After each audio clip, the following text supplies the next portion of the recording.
Ang ating mundo ay nanganganib na dahil ito sa mabilis na pagbabago ng klima. Ang pagpapababa ng ating emisyon ay hindi pa rin sapat upang maiwasan ang matinding pag-init na nagdudulot ng pagbagsak ng ecosystem at pagbabanta sa sibilisasyon.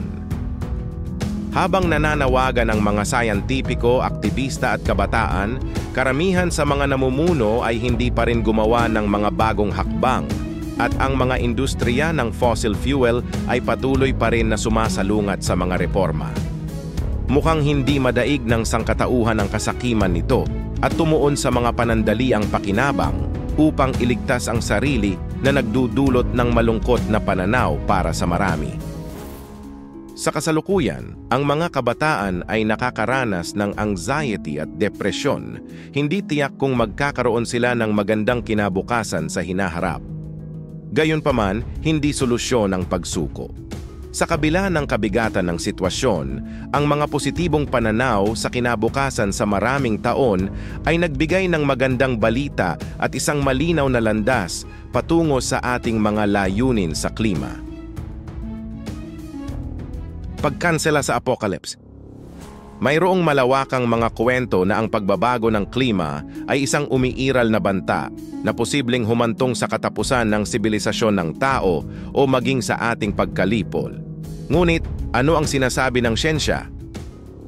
Noong 2022, ang average na temperatura sa buong mundo ay tumaas ng 1.2 degrees Celsius mula noong panahon ng pre-industrial. Habang ang kasunduan sa Paris ay naglalayong limitahan ang pag-init sa 1.5 degrees, na malamang ay hindi natin maabot ang layuning ito. Sa kasalukuyang pag-init, ang mga maiinit na lugar ay magiging mas mainit.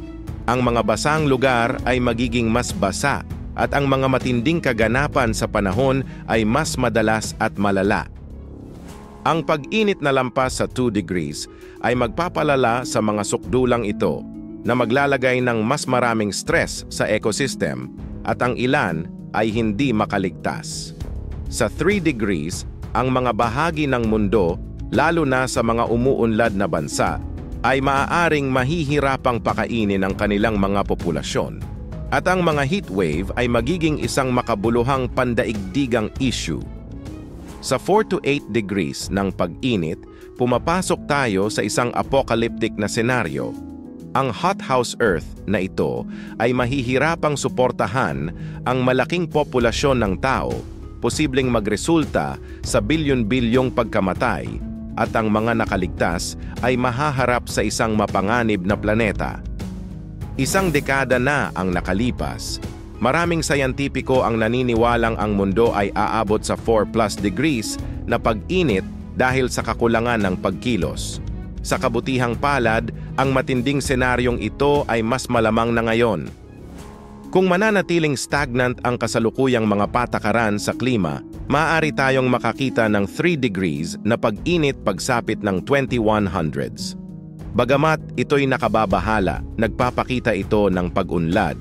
Karamihan sa mga sayantipiko ngayon ay naniniwalang naiwasan na natin ang apokaliptik na pagbabago ng klima.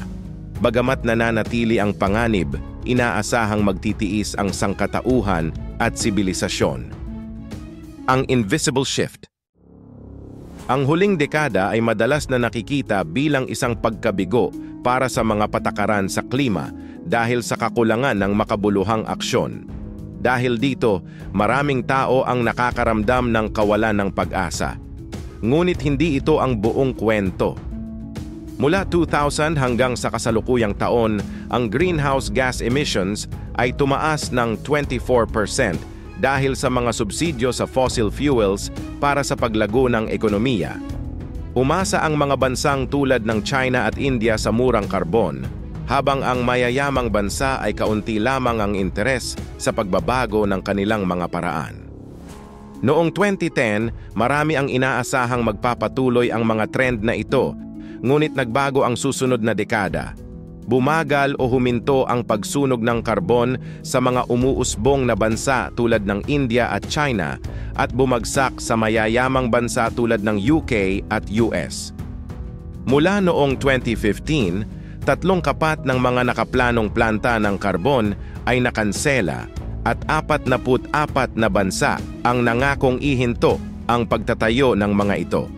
Humina ang karbon dahil hindi na ito mapagkumpitensya. Malaki ang pag-unlad ng renewable electricity. Sa nakalipas na dekada, ang enerhiya ng hangin ay naging 3 beses na mas mura at ang solar na kuryente ay naging 10 beses na mas mura. Ngayon, mas mura na ang solar kaysa sa karbon o anumang fossil fuel na planta ng kuryente. Kahit na may malaking subsidyo para sa fossil fuels, ang produksyon ng solar ay 25 beses na mas mataas at ang wind electricity ay halos 5 beses na mas mataas kaysa 10 taon na ang nakaraan. Ang malaking hadlang para sa mga renewable energy ay ang kanilang hindi palaging maaasahang power output na nangangailangan ng malaking imbakan ng enerhiya. Ang mga presyo ng baterya ay bumaba ng 97% sa nakalipas na 30 taon at 60% sa nakalipas na dekada na nakatulong sa lahat ng uri ng green technology, kabilang ang mga dekuryenteng sasakyan. Bukod sa enerhiya, bumababa rin ang mga emisyon sa iba't ibang bahagi ng ekonomiya. Ang mga lumang incandescent na bombilya ay pinapalitan ng mas epektibong LED. Noong 2020, 7 out of 10 na bagong kotse sa Norway ay electric o hybrid. Noong 2021, naging 8 out of 10 na ito. Ang electric heating, mas mahusay na insulation at mga barkong naglalayag sa kalahating bilis upang makatipid ng gasolina ay ilan pang halimbawa. Ang mga siyentipiko, inhinyero at negosyante ay nagtutulungan upang matugunan ang pagbabago ng klima ng mas mahusay.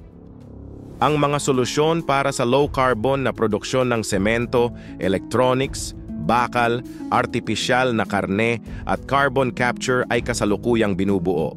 Habang mas ginagamit ang mga teknolohiyang ito, nagiging mas mura ang mga ito na nagdudulot ng mas malawak na paggamit.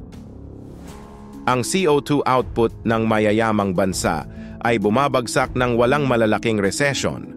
Mula noong 2000, ang EU ay nakapagbaba ng mga emisyon ng 21%, Italy 28%, UK 35% at Denmark 43%.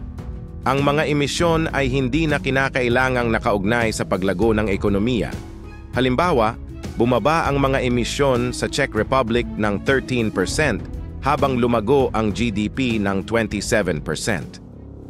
Sa France, nabawasan ang mga emisyon ng 14% habang tumaas ang GDP ng 15%. Sa Romania, bumaba ang mga emisyon ng 8% at lumago ang GDP ng 35%.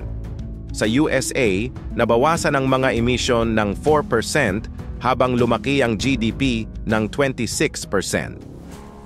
May ilan na nag-aangkin na ang mga mayayamang bansa ay nag-e-export lamang ng kanilang mga emisyon sa mga mahihirap na bansa, ngunit kahit na itinuturing ang mga imported na kalakal, ang mga numero ay positibo. Nakikinabang ang mga umuunlad na bansa habang nagbabayad ang mga mayayamang bansa para sa pagpapaunlad ng mga berdeng teknolohiya. Ito ay nagpapahintulot sa kanila na magamit ang mas murang mga teknolohiya at maaaring iwasan ang mga yugto ng mataas na emisyon na dinaanan ng mga mayayamang bansa. Ang hindi pag-decarbonize ay nagiging isang masamang desisyon sa negosyo. Ang teknolohiya sa pagkuha ng carbon na wala noong 2000, ngayon ay nagkakahalaga ng humigit kumulang $600 bawat toneladang CO2 na inaalis sa atmosfera. Dahil sa pagtaas ng pamumuhunan at pag-unlad ng teknolohiya, inaasahan na bababa ang gastos na ito sa mga susunod na dekada. Bagamat may pangako ang mga prosesong ito, hindi sila sapat na mabilis. Kailangan pa nating gumawa ng mas malaki at mas mabilis na hakbang, hindi lamang sa pamamagitan ng teknolohiya, kundi sa pagbabawas din ng ating paggamit ng mapagkukunan, pagdisenyo ng matibay at repairable na mga consumer product, at pagpapabuti ng infrastruktura, agrikultura at mga lungsod. Mahirap pa rin ito, lalo na sa pagpasa at pagpapatupad ng tamang patakaran. Pero may mga positibong pagbabago na nangyayari. Kung maabot natin ang pag-unlad na ito ng may wastong suporta at sa kabila ng fossil fuel lobbying, magbibigay ito ng pag-asa para sa hinaharap kung magagawa ng sangkatauhan ang tamang aksyon sa pagbabago ng klima. Ang bitag ng kawalan ng pag-asa. Ang pagbabago ng klima ay maaaring nakakaramdam ng labis at nagbibigay ng madilim na tanawin sa hinaharap. Ang kalungkutan at kawalan ng pag-asa ng marami ay totoo at mapanira na nagpapalakas sa interes ng industriya ng fossil fuel at humahantong sa pag-antala ng pagbabago. Ang kawalan ng pag-asa ay kanilang ginagamit na sandata. Nasa Phase 4 na tayo ngayon sa pampublikong debate sa pagkilos sa klima. Phase 1, tinatanggihan ang pagbabago ng klima. Phase 2, tinatanggap ito pero tinatanggihan ang sanhi ng tao. Phase 3, tinatanggap ang sanhi ng tao pero binabawasan ang kalubhaan nito. Phase 4, tinatanggap ito pero sinasabing hindi maiiwasan at magdudulot ng pinsala sa atin.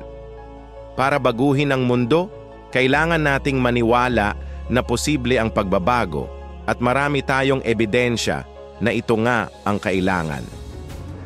Ang industriya ay may makabuluhang pagbabago, lumalago ang teknolohiya at mas abot kaya na, at ang pagbabago ng klima ay naging pangunahing issue sa eleksyon. Mas maraming kabataan ang nakakamit ng maimpluwensyang posisyon, nagtataguyod ng pagbabago at bagong solusyon. Noong 2022, kinikilala ito ng karamihan ng mga pamahalaan na nagtatakda ng kanilang mga net zero na layunin kahit sa mga demokratikong at autokratikong bansa. Nakikita na ngayon ang mga resulta ng mga taon ng paglaban. Ang pangangailangan para sa mas mataas na presyon ay mahalaga upang matupad ang mga pangako. Sa kasalukuyang mga pandaigdigang patakaran, hinahanting natin ang patunay na mali ang mga hula at itataas ang 3-degree na mundo patungo sa 2-degree at doon namin titingnan ang susunod na hakbang. Kailangan namin ng pag-asa para rito. Umaasa kami na ang pag-uusap na ito ay magbibigay sa iyo ng pag-asa. Mahalaga ang aksyon ngayon. Kahit na may malalakas na industriya na humahadlang sa pagbabago, ang lipunan ay nagbabago. Kaya mahalaga na laging maingat at mapagmatsyag ukol sa climate change. Mga kahuan, panoorin ang susunod na trivia video.